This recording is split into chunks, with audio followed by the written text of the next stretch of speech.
Jesus the സിഇഒയിലേക്ക് സ്വാഗതം. ഭരണ നിപുണത കൊണ്ടും വ്യക്തിത്വത്തിൻ്റെ വ്യതിരക്തത കൊണ്ടും സർക്കാർ സർവീസ് രംഗത്ത് തൻ്റേതായ ഇടം കണ്ടെത്തി ശത്രുക്കൾക്ക് പോലും ഒരമ്പ് പോലും എയ്യാൻ ബാക്കി വയ്ക്കാതെ തൻ്റേതായ ഇടം സൃഷ്ടിച്ചെടുത്ത ഒരു അപൂർവ വ്യക്തിത്വമാണ് ഇന്നത്തെ നമ്മുടെ അതിഥി. കൊച്ചിയിലെ അന്താരാഷ്ട്ര വിമാനത്താവളം യാഥാർത്ഥ്യമാക്കിയ ശില്പി, മൂന്നാം തവണയും അതിൻ്റെ അമരത്തിരിക്കാൻ ഭാഗ്യം ലഭിച്ച ശ്രീ വിജയ കുര്യൻ IAS അവർകളാണ് ഇന്ന് നമ്മൾ പരിചയപ്പെടുന്നത്.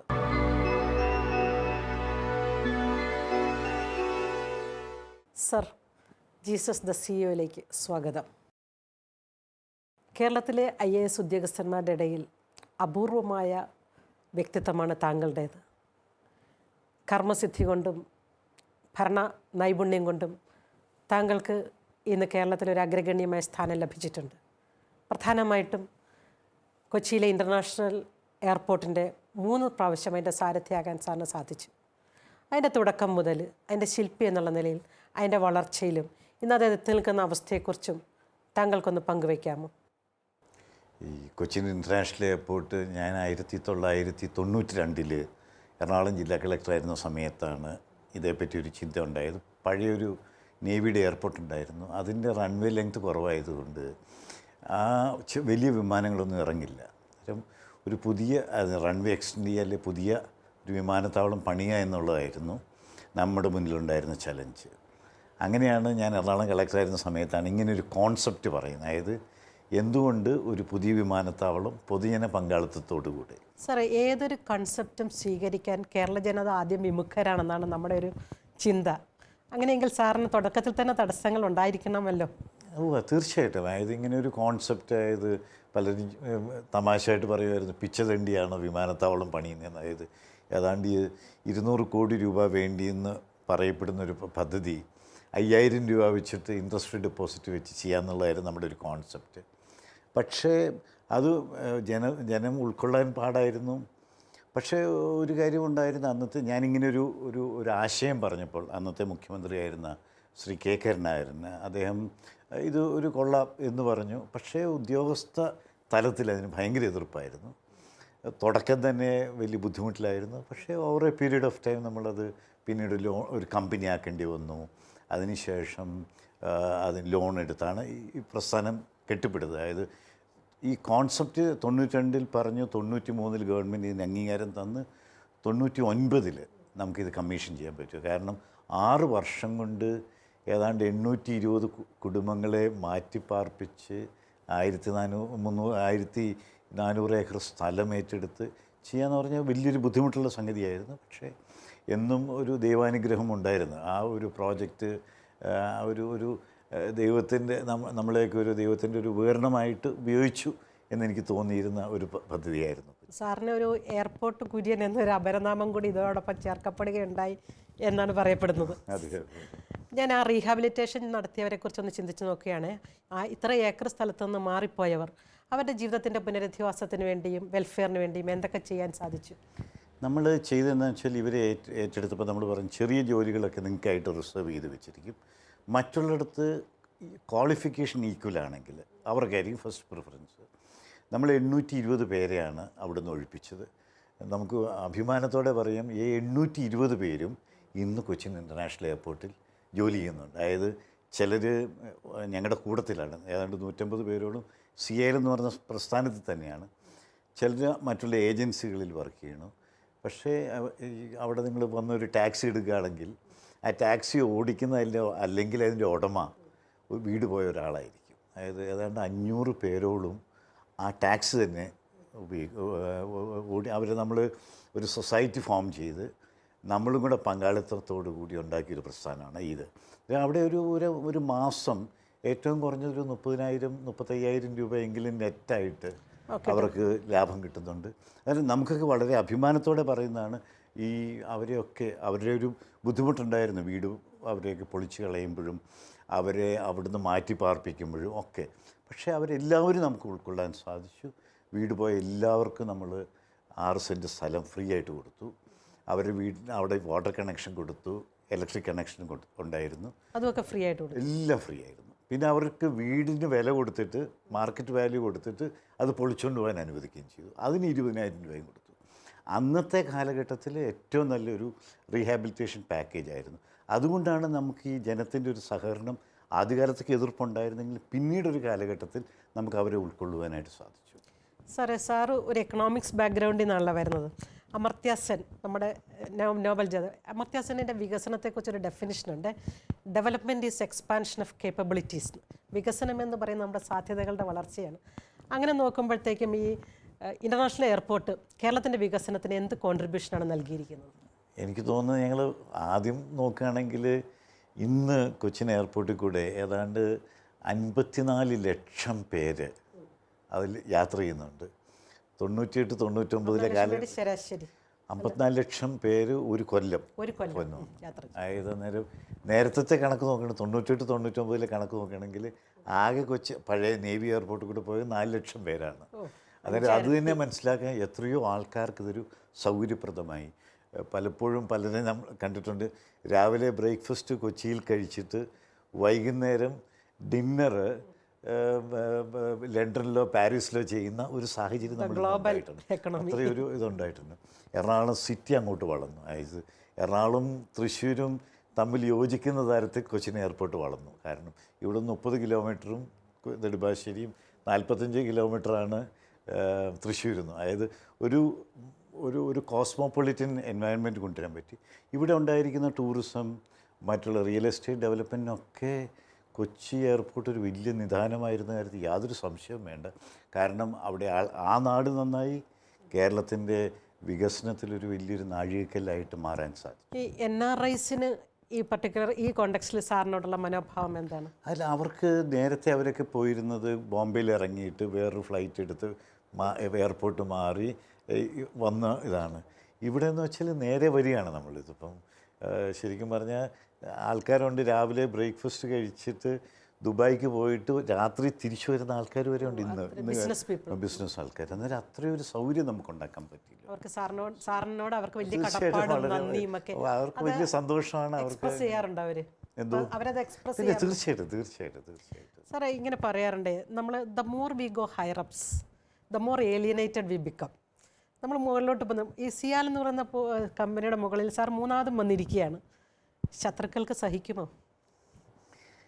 എനിക്ക് തോന്നുന്നത് അതിലും കൂടെ അതിനൊരു ഇമോഷണൽ അറ്റാച്ച്മെൻറ്റ് എനിക്കുണ്ട്. കാരണം ഞാനെന്നൊരു വ്യക്തി ഒറ്റയ്ക്ക് തുടങ്ങിയൊരു പ്രസ്ഥാനമാണിത്. ഞാൻ മാത്രം ആദ്യത്തെ ഒരു വർഷം ഞാൻ മാത്രമേ ഉണ്ടായിരുന്നുള്ളൂ ഈ പ്രസ്ഥാനം കൊണ്ട് നടക്കാനായിട്ട്. പിന്നീടാണ് ഓരോരുത്തർ വന്നത്.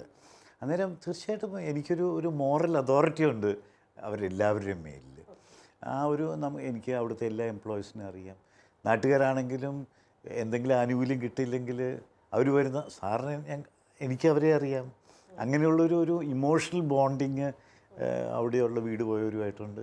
അവർക്ക് വേറെ ഒരു മാനേജിങ് ഡയറക്ടറിൻ്റെ അടുത്ത് ഇല്ലാത്തൊരു സ്വാതന്ത്ര്യം എൻ്റെ അടുത്തുണ്ട്. കാരണം എനിക്കവരെ അറിയാം. നമ്മൾ അവരുമായിട്ടൊക്കെ ആദ്യകാലങ്ങളിലൊക്കെ സമരങ്ങളും ഒക്കെ ആയിരുന്നു അവരെയൊക്കെ കൺവിൻസ് ചെയ്യാനായിട്ട്. എല്ലാവരും പറയും ഇങ്ങനെ ഇത്രയും സ്ഥലം ഏറ്റെടുത്ത്. അന്ന് എഴുമല നാവി അക്കാഡമിയുടെ ഇതിലും വലിയൊരു ലാൻഡ് അക്വിസിഷൻ നടന്ന സമയമാണ്. അന്നേരം അത് ഒന്നും നടക്കുന്നില്ല. അന്നേരം അവരെല്ലാവരും വിചാരിച്ചൊരു എഴുമല പോലെ മാറും, കുറേ ലാൻഡ് വാങ്ങിക്കും, എയർപോർട്ട് വരില്ല. അങ്ങനെയുള്ളൊരു സാഹചര്യത്തിൽ നിന്നാണ് നമ്മളിതിനെ മാറ്റിയെടുത്ത്. തീർച്ചയായിട്ടും അവരുടെ ഒരു സഹകരണം നന്നായിട്ടുണ്ടായിരുന്നു. പിന്നെ പൊളിറ്റിക്കലായിട്ടും ഞാൻ ഈ 6 കൊല്ലം, അതായത് കേരളത്തിൽ തന്നെ ഒരു എക്സ്പ്രസ് സ്പീഡാണ്. നമ്മൾ നോക്കുകയാണെങ്കിൽ 92 93 ഗവൺമെൻറ് അനുവാദം തന്നു, 99 പ്ലെയിൻ ഇറക്കി. കാരണം ഇത്രയും ആൾക്കാരെ മാറ്റി പാർപ്പിച്ചു. 4000 ഭൂ ഉടമകളുണ്ടായിരുന്നു. അതിൽ 820 വീടും. ഇവരെയൊക്കെ നമ്മൾ റീഹാബിലിറ്റേറ്റ് ചെയ്തു. കേസുകളുണ്ടായിരുന്നു. കുറേ ആൾക്കാർ ഏത് പ്രസ്ഥാനത്തിന് എതിർപ്പുണ്ടാവില്ല. കേസുകളുണ്ടായിരുന്നു. സുപ്രീം കോടതി വരെ കേസ് കളിച്ചു. ഇതെല്ലാം പക്ഷേ 6 വർഷം കൊണ്ട് നമുക്കിത് തീർക്കാനായിട്ട് സാധിച്ചു. അതാണൊരു സർക്കാർ മാറിയില്ലേ? 3 സർക്കാർ മാറി. കരുണാകരൻ സാർ മാറിയിട്ട് AK ആന്റണി സാർ വന്നു. അതിനുശേഷം EK നായനാർ സാർ വന്നു. പക്ഷേ കക്ഷി രാഷ്ട്രീയത്തിന് അതീതമായിട്ട് എല്ലാവരും സപ്പോർട്ട് ചെയ്തു. എനിക്ക് തോന്നുന്നത് എന്നോട് എല്ലാവർക്കും അങ്ങനെ ഒരു ഇഷ്ടമുണ്ടെന്നാണ് എനിക്ക് തോന്നുന്നത്. അതായത് കാരണം ഞാൻ എല്ലാ പൊളിറ്റിക്കൽ പാർട്ടീസിൻ്റെ ആയിട്ടും മുഖ്യമന്ത്രിമാരുമായിട്ടും വളരെ അടുത്ത. അത് സാറിൻ്റെ ഒരു നയതന്ത്രപരമായ ഇടപെടലിൻ്റെ സൃഷ്ടിയാണെന്ന് പറഞ്ഞാൽ ഞാൻ അങ്ങനെ പറയുന്നില്ല. നമ്മൾ ചെയ്യാനുള്ള ജോലി നമ്മൾ ചെയ്യുന്നു. അന്നേരം അതിൽ അവരതിൻ്റെ അകത്ത് നമ്മളൊരു നന്മ കാണുന്നു. നന്മ കാണുന്നു എന്ന് മാത്രമേ ഞാൻ ചെയ്യുന്നത്. കാരണം നമ്മളെപ്പോഴും നമുക്ക് കിട്ടിയ ഒരു ഒരു കഴിവ് സമൂഹത്തിൻ്റെ നന്മയ്ക്ക് വേണ്ടി ഉപയോഗിക്കുമ്പോൾ തീർച്ചയായിട്ടും എനിക്ക് തോന്നുന്നു പൊളിറ്റിക്കൽ പാർട്ടീസ് ആരും അങ്ങനെ എതിർക്കില്ല എന്ന് തന്നെയാണ് എൻ്റെ അനുഭവം. അങ്ങനെയെങ്കിൽ കേരളത്തിൻ്റെ ഒരു ബ്യൂറോക്രാറ്റിക് വേൾഡിനോട് ഈ പർട്ടിക്കുലർ കോണ്ടെക്സ്റ്റിൽ സാറിന് കൊടുക്കാനുള്ള ഒരു സന്ദേശം എന്താണ്? എനിക്ക് തോന്നുന്നു നമ്മൾ ഈ ഒരു സർക്കാർ ഉദ്യോഗസ്ഥൻ എന്ന നിലയ്ക്ക് പ്രത്യേകിച്ച് ഇപ്പോഴല്ല ഒരു ഈ പുതിയ പെൻഷൻ സ്കീം വരുന്നതിന് മുമ്പ് നമ്മളൊരു സർക്കാർ സർവീസിൽ ജോയിൻ ചെയ്താൽ നമ്മൾ മരിക്കുന്നവരെ മാത്രമല്ല നമ്മുടെ പാർട്ട്ണർ മരിക്കുന്നത് വരെ സർക്കാർ നമ്മൾക്ക് ഏറ്റെടുക്കുകയാണ്. അല്ല, നമ്മൾ ഒന്ന് ആലോചിക്കുന്നത് സർക്കാർ ഉദ്യോഗസ്ഥന്മാർ മനസ്സിലാക്കാത്തൊരു പോയിൻ്റാണ്. കാരണം നമ്മളിന്ന് സർവീസ് ജോയിൻ ചെയ്തു, നമുക്ക് ഏതാണ്ട് നല്ല സാലറി കിട്ടും. ഈ സാലറി കിട്ടുന്നത് മാത്രമല്ല, നമ്മൾ റിട്ടയർ ചെയ്യുമ്പോൾ ഉദ്ദേശം കിട്ടുന്ന സാലറിയുടെ പകുതിയായിട്ട് പെൻഷൻ കിട്ടും. പിന്നെ അത് DA വെച്ചിട്ട് കൺസ്യൂമർ പ്രൈസ് ഇൻഡെക്സ് വെച്ചിട്ട് അത് കൂടിക്കൊണ്ടിരിക്കും. അതോടൊപ്പം തന്നെ നമ്മൾ മരിക്കുന്നവരെ ഇത് ടേക്ക് കെയർ ചെയ്യാണ്. അതിനുശേഷം നമ്മുടെ വൈഫിനെ മരിക്കുന്നവരെ ടേക്ക് കെയർ ചെയ്യാണ്. അങ്ങനെ ഒരു സർക്കാർ, അല്ലെങ്കിൽ ആ സർക്കാർ എന്ന് പറയുന്നത് പൊതുജനത്തിന് പണമാണ്. ഇത്രയും തന്നിട്ട് നമ്മൾ ജോലി ചെയ്യാതിരിക്കുക എന്ന് പറഞ്ഞാൽ സമൂഹത്തോട് ചെയ്യുന്നൊരു വലിയ അനീതിയായിട്ടാണ് ഞാൻ അതിനെ കാണുന്നത്. കാരണം അത്രയധികം സർക്കാർ നമുക്ക് വേണ്ടി പ്രൊട്ടക്റ്റ് ചെയ്യുന്നു. ഇപ്പം ഞാൻ ഓൾ ഇന്ത്യ സർവീസ് ഓഫീസർ എന്ന നിലയ്ക്ക് എന്നെ സർക്കാരിന് പിരിച്ചുവിടാൻ പോലും പറ്റില്ല. അത്രയധികം കോംപ്ലിക്കേറ്റഡാണ്. ഇന്ത്യൻ ഭരണഘടനയിൽ എഴുതപ്പെട്ടിരിക്കുന്ന ഒരു സർവീസാണ് ഇന്ത്യൻ അഡ്മിനിസ്ട്രേറ്റീവ് സർവീസ്. എന്നെ പിരിച്ചുവിടാൻ പോലും എളുപ്പമല്ല. അങ്ങനെ അത്രയും സ്വാതന്ത്ര്യവും പ്രൊട്ടക്ഷനും സാലറിയും കിട്ടിയിട്ട് നമ്മൾ സമൂഹത്തിന് വേണ്ടി നന്മ ചെയ്തില്ലെങ്കിൽ എനിക്കതൊരു വലിയൊരു പാപമായിട്ടാണ് ഞാൻ അതിനെ കണക്കാക്കുന്നത്. അത് ശരിയാണ്. സാറ് പറഞ്ഞ പാപത്തിൻ്റെ ഒരു കൺസെപ്റ്റിലേക്ക് വരുമ്പോഴേ, പാപം എന്ന് പറയുന്ന ഒരു ആപേക്ഷികമാണ്. ഞാൻ ചെയ്യേണ്ട നന്മ, എന്നിലൂടെ സംഭവിക്കേണ്ട നന്മ സംഭവിക്കാതിരിക്കുന്നതാണ് പാപം. അപ്പം അങ്ങനെ ചിന്തിക്കുമ്പോൾ നമുക്ക് സർക്കാരിനോട് കൂടുതൽ സ്നേഹവും കമ്മിറ്റ്മെൻറ്റും സിൻസിയറിറ്റിയും കടന്നു വരും അല്ലേ? തീർച്ചയായിട്ടും തീർച്ചയായിട്ടും. നമ്മൾ നോക്കിയിട്ട് നമുക്ക് കിട്ടുന്ന സാലറി അല്ലെങ്കിൽ ഈ സൗകര്യങ്ങൾ, ഇപ്പം നമുക്ക് കാറ് അല്ലെങ്കിൽ അങ്ങനെയുള്ള എല്ലാ സൗകര്യങ്ങളും സർക്കാർ തരുമ്പോൾ ഈ പാവപ്പെട്ടവൻ കൊടുത്ത ടാക്സിൻ്റെയും കൂടെ ഒരു വീതമാണ് എന്നുള്ള നമുക്കൊരു ബോധം നമുക്കുണ്ടാകേണ്ടിയിരിക്കുന്നു. കാരണം ഇത്രയും ഒരു പ്രൊട്ടക്ഷൻ തരുന്നില്ലേ ഗവൺമെൻറ്? ഇപ്പം നാളെ ഒരു ഇന്ത്യൻ പ്രൈം മിനിസ്റ്ററെ പോലും നമ്മൾ ക്രിട്ടിസൈസ് ചെയ്താലും നമ്മുടെ സർക്കാർ സർവീസിൽ നിന്ന് പിരിച്ചുവിടാനൊന്നും പറ്റില്ല. അത്രയും പ്രൊട്ടക്ഷൻ തന്നിട്ടുണ്ട്. എന്നിട്ടും നമ്മൾ ചെയ്യാതിരിക്കുന്നത് ശരിയല്ല. സാറിൻ്റെ ഈ ഒരു സംസാരത്തിലൂടെ എനിക്ക് മനസ്സിലായത് ആത്മീയതയുടെ ഒരു മാനത്തിലാണ് സാർ സർക്കാർ സർവീസിനെ കാണുന്നത്. തീർച്ചയായിട്ടും. കാരണം ഞാനൊക്കെ നമ്മൾ ബൈബിളിൽ പറഞ്ഞിരിക്കുന്ന പോലെ 1 താലന്ത് 2 താലന്ത് 10 താലന്ത് കിട്ടിയ ആ ഒരു ആറ്റിറ്റ്യൂഡ്, ഞാൻ അത്ര വലിയ ബൈബിളിൽ വലിയ ഡീറ്റെയിൽ നോളജുള്ള ആളൊന്നുമല്ല. എന്നിരുന്നാൽ പോലും നമുക്ക് തോന്നിയിരിക്കുന്നത് ഈ 10 താലന്ത് കിട്ടിയ ഒരു വ്യക്തിയായിട്ടാണ് ഞാൻ എന്നെ തന്നെ കണക്കാക്കുക. കാരണം നമുക്ക് കിട്ടിയ ആനുകൂല്യങ്ങൾ, നമുക്ക് കിട്ടിയ കഴിവുകൾ സമൂഹത്തിൻ്റെ നന്മയ്ക്ക് വേണ്ടിയിട്ട് ചെയ്യുക. അന്നേരം അത് ചെയ്യുമ്പോൾ നമുക്ക് ഓട്ടോമാറ്റിക്കായിട്ട് നമുക്കും ബെനിഫിറ്റ് വരും. ഇങ്ങനെ എന്നെപ്പോലെ ഒരു പ്രശസ്തി കിട്ടുകയും ഒക്കെ ഉണ്ടാകുകയും ചെയ്യും. അതൊരു സൈഡ് എഫക്റ്റ് ആയിട്ട് മാത്രമാണ് ഞാൻ കാണുന്നത്. സാധാരണ ആത്മീയതയൊക്കെ നമ്മളിങ്ങനെ നിർവചിക്കാറുണ്ട്. ഭരമേൽപ്പിക്കപ്പെട്ടവയോടുള്ള വിശ്വസ്തതയാണ് ആത്മീയത. തീർച്ചയായിട്ടും. ഒരു പക്ഷേ സാറ് പറഞ്ഞു വന്നപ്പോൾ എനിക്ക് തോന്നിയത് സിയാലിനോട് സാറ് കാണിച്ച ആ ആത്മാർത്ഥത, ആ വിശ്വസ്തത, ആ സാറിൻ്റെ ആത്മീയതയുടെ അകത്തുകയായിട്ട് കാണാൻ സാധിക്കത്തില്ലേ? തീർച്ചയായും. ഞാൻ പറഞ്ഞ സിയയിൽ മാത്രമല്ല, ഞാൻ സർവീസിൽ വന്നിട്ട് 31 വർഷമായി. ആ 31 വർഷത്തിലും എനിക്ക് നല്ല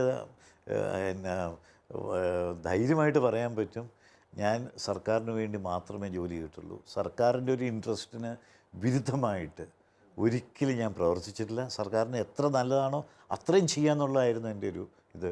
ചിലപ്പോൾ നമ്മൾ പലരുമായിട്ട് വഴക്ക് കൂടേണ്ടി വരും. സർക്കാരിൻ്റെ ഇൻട്രസ്റ്റിന് അല്ലെങ്കിൽ പൊതുജനത്തിൻ്റെ ഇൻട്രസ്റ്റ് അല്ല എന്ന് തോന്നുന്നിടത്ത് നമ്മൾ വളരെ ഫേമായിട്ട് സ്റ്റാൻഡ് എടുക്കേണ്ടി വരും. പക്ഷേ എനിക്ക് വളരെ അഭിമാനത്തോടെ പറയാൻ പറ്റും, ഈ 31 കൊല്ലം സർവീസിലും ഞാൻ വർക്ക് ചെയ്ത സ്ഥാപനത്തിന് വിരുദ്ധമായിട്ട് ചെയ്തിട്ട് മാത്രമല്ല, അതിന് എത്രയും ഉന്നതിയിലേക്ക് കൊണ്ടുപോകാൻ പറ്റും അത്രയും നന്നായിട്ട് ചെയ്തു എന്നുള്ളൊരു ആത്മവിശ്വാസവും ആത്മസംതൃപ്തിയും എനിക്കുണ്ട്. പക്ഷേ അതൊക്കെ പിന്നെ നമ്മൾ പറയുന്നതിന് എല്ലാത്തിനും അപ്പുറം ഒരു ദൈവാനുഗ്രഹമാണ്. ആ നമുക്ക് കിട്ടിയത് നമ്മുടെ ഒരു കഴിവെന്ന് പറയുന്നത് ഇതെല്ലാം ദൈവം തന്നു എന്ന് വിശ്വസിക്കുന്ന ഒരാളാണ്. ആ ഒരു മേഖലയിൽ നമ്മൾ നോക്കുമ്പോൾ നമ്മൾ മനസ്സിലാകും, നമ്മൾക്ക് ഓരോ നിമിത്തങ്ങളുണ്ട്, ഓരോ റെസ്പോൺസിബിലിറ്റി തന്നിട്ടുണ്ട്, അത് നന്നായി ചെയ്യാം. ഈ ഒരു സന്ദർഭത്തിൽ എൻ്റെ മനസ്സിലേക്ക് വരുന്നത് ഒരു പത്രവാർത്തയാണ്. ഒരു പ്രമുഖ സ്വകാര്യ കമ്പനി ഇപ്പോൾ സർക്കാർ തരുന്നതിനേക്കാളും 10 മടങ്ങ് ശമ്പളവുമായിട്ട് സാറിനെ സമീപിച്ചെന്നും സാർ നിരസിച്ചു എന്നുമൊക്കെ വായിച്ചു. അതേക്കുറിച്ച് എന്താണ് പറയാനുള്ളത്?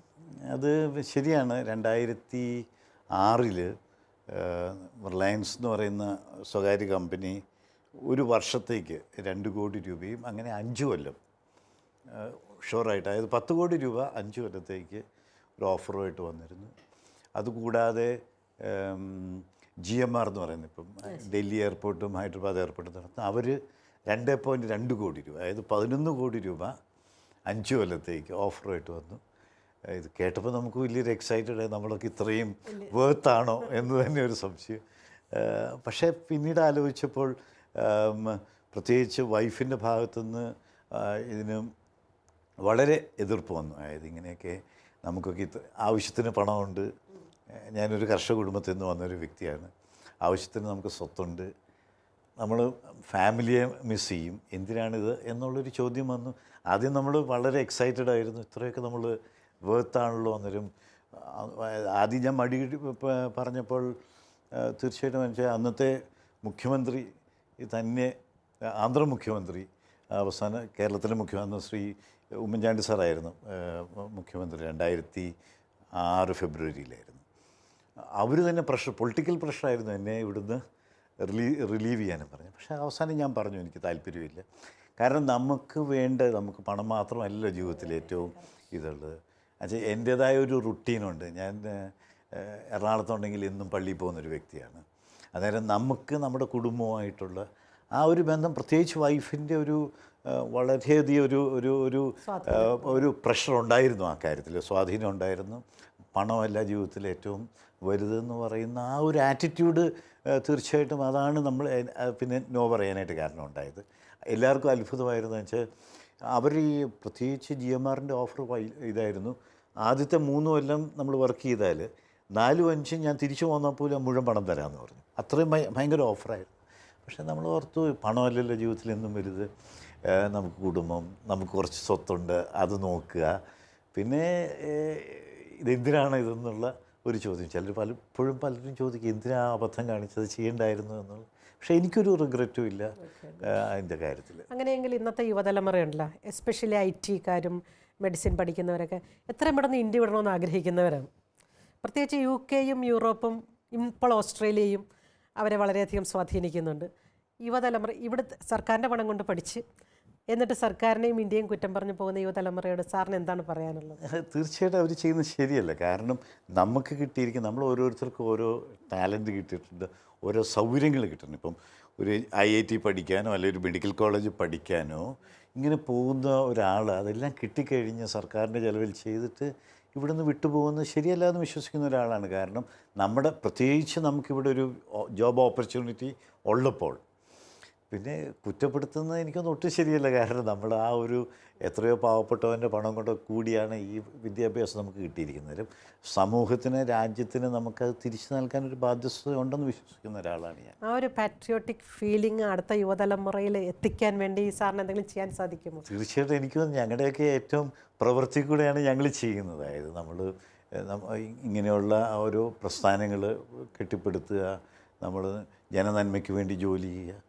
പ്രത്യേകിച്ച് പിന്നെ IAS ഒക്കെ ട്രൈ ചെയ്യുന്നതാണ് മിടുക്കരായിട്ടുള്ള ആൾക്കാർ അതിൻ്റെ അകത്ത് വരിക, പൊതുജനത്തിനെ സെർവ് ചെയ്യാനായിട്ടുള്ള ഒരു ഓപ്പർച്യൂണിറ്റി കിട്ടുകയാണല്ലോ. അത് നമ്മൾ ഒരിക്കലും മിസ് ചെയ്യരുത് എന്നുള്ളതാണ് എനിക്ക് പറയുന്നത്. സാറേ, നമുക്ക് സാറിൻ്റെ കരിയർ ഗ്രാഫിലെ മറ്റ് ചില മേഖലകളിലേക്കൊക്കെ ഒന്ന് പോകാമെന്ന് വിചാരിക്കുകയാണ്. മൂവാറ്റുപുഴ സബ് കളക്ടറായിട്ട് തുടങ്ങി, ആലപ്പുഴയിൽ കളക്ടറായി, എറണാകുളത്ത് കളക്ടറായി, പല സ്ഥാപനങ്ങളുടെയും മേലെ കളക്ടർ എന്നുള്ള നിലയിൽ ഒരു ജില്ലയുടെ ഭരണാധികാരിയായിരിക്കുമ്പോൾ, ആ ജില്ലയുടെ വികസന പ്രവർത്തനങ്ങളിൽ പങ്കാളിയാകുമ്പോൾ എന്താണ് ഒരു കളക്ടറുടെ ഫീലിംഗ് ലെവൽ, ഒരു ഇമോഷണൽ ലെവൽ എന്ന് പറയുന്നത്? എനിക്ക് തോന്നുന്നു നമ്മളൊരു ജില്ലാ കളക്ടർ, ഞാൻ ആലപ്പുഴ 1990 ആലപ്പുഴ കളക്ടറായിരുന്നു. അതിന് ശേഷമാണ് എറണാകുളത്തേക്ക് കളക്ടറായിട്ട് വന്നത്.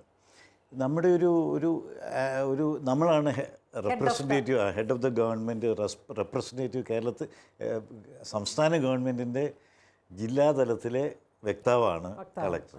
കളക്ടറാണ് എല്ലാ ഡിപ്പാർട്ട്മെൻറ്റിനെയും കോർഡിനേറ്റ് ചെയ്യേണ്ടത്, എല്ലാ പ്രശ്നങ്ങൾക്ക് ഇടപെട്ട് പരിഹാരം ഉണ്ടാക്കേണ്ടത്. ഒരു വളരെ നല്ല ഉത്തരവാദിത്വമാണ്. പക്ഷെ അത് മിസ്യൂസ് ചെയ്യുക, അതായത് നല്ല രീതിയിൽ ഉപയോഗിക്കുകയാണെങ്കിൽ ഏറ്റവും നല്ലൊരു പോസ്റ്റാണ്, ഒരു സ്ട്രെങ്ത്താണ്. എല്ലാ ഡിപ്പാർട്ട്മെൻറ്റിനെയും കോർഡിനേറ്റ് ചെയ്യാൻ പറ്റും.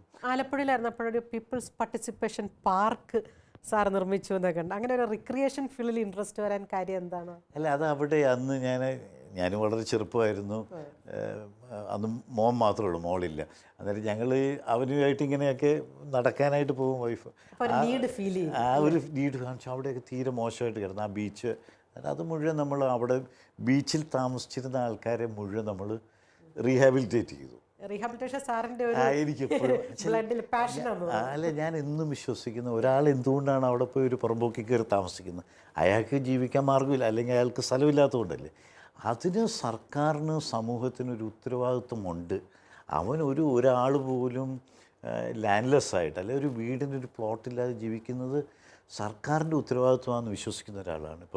ഇപ്പോഴത്തെ മുഖ്യമന്ത്രി ശ്രീ ഉമ്മൻചാണ്ടി സാറിൻ്റെ ഒക്കെ ആ ഒരു ആറ്റിറ്റ്യൂഡ് തന്നെ അതാണല്ലോ. അതായത് ലാൻഡ്ലെസ്സിന് ലേബർ, അതായത് സ്ഥലം കൊടുത്തിരിക്കണം, അത് അർഹിക്കുന്നതാണ്. എന്നുവെച്ചാൽ നമ്മുടെ പഴയ ഒരു കോൺസെപ്റ്റാണ്, അവൻ പാവപ്പെട്ടവനാണ്, അവൻ്റെ തലവരെയാണ് എന്ന് പറയുന്നത് ശരിയല്ല. സമൂഹത്തിന്, ഗവൺമെൻറ്റിന് പാവങ്ങളെ സഹായിക്കാൻ ബാധ്യതയുണ്ട്. അവനെ ഒരു പാവപ്പെട്ടവനാക്കിയിട്ടുണ്ടെങ്കിൽ അതിനൊരു ഉത്തരവാദിത്വം സമൂഹത്തിനും ഭാഗമാണ്. ചിലർ കള്ളു കുടിച്ച് കളയുന്നതാണ്, ഒക്കെ മദ്യപിച്ച് കളയും. പക്ഷേ ആത്യന്തികമായിട്ട് അവനെയും പ്രൊട്ടക്റ്റ് ചെയ്യാനായിട്ട്, അവനെയും ഉന്നതിയിലേക്ക് നയിക്കാനൊരു ഉത്തരവാദിത്വം ഗവൺമെൻറ്റിനും ഗവൺമെൻറ് ഉദ്യോഗസ്ഥന്മാർക്കും ഉണ്ടെന്ന് വിശ്വസിക്കുന്ന ഒരു വ്യക്തിയാണ്. നമ്മൾ ചെയ്യുന്ന ഏതൊരു നല്ല പ്രവൃത്തിക്കും പാവങ്ങൾക്ക് ബെനിഫിറ്റ് ഇല്ലെങ്കിൽ അതുകൊണ്ടൊരു പ്രയോജനമില്ല. കാരണം ഇപ്പം എൻ്റെ അത്രയും സർവീസുള്ള വളരെ ചുരുക്കം പേരായിരിക്കും. പണമുള്ളതും സ്വാധീനമുള്ള ആൾ എങ്ങനെയൊക്കെ കാര്യം നടത്തും. പക്ഷേ സർക്കാർ ഉദ്യോഗസ്ഥന്മാരുടെ ഫോക്കസ് കംപ്ലീറ്റ് പാവങ്ങളിലേക്കാകണം. വെച്ചാൽ അവന് വേണ്ടി പറയാൻ ആരും കാണില്ല. അവന് വേണ്ടിയിട്ട് പ്രത്യേകിച്ച് ഇപ്പോൾ വോയിസ് ഓഫ് ദ വോയിസ്ലെസ് എന്നൊക്കെ പറയുന്നത്. അതെ, അതായത് സർക്കാർ ഉദ്യോഗസ്ഥർ, പ്രത്യേകിച്ച് IAS ഉദ്യോഗസ്ഥന്മാരൊക്കെ ഇത്രയും ഒരു ഭാഗ്യം കിട്ടി. അതായത് ഒരു കൊല്ലത്തിലാകെ 100 പേരെയാണ് എടുക്കുന്നത്. IASൽ 3-4 ലക്ഷം പേര് എഴുതുന്നിടത്ത് 100 പേര് ടാലൻറ്റഡ് ആയിട്ട് ഇത് കിട്ടുന്നത്. അതിൽ തന്നെ കേരള കാഡർ കിട്ടുക എന്ന് പറഞ്ഞാൽ ഈ 100 പേരിൽ കേരളത്തിലേക്ക് വല്ല 5 പേരായിരിക്കും വരണേ, അല്ലെങ്കിൽ 4 പേരായിരിക്കും. ആ കിട്ടുന്നതിൻ്റെ അകത്ത് 1/3 മാത്രമേ ഉള്ളൂ മലയാളിക്ക് കിട്ടുക.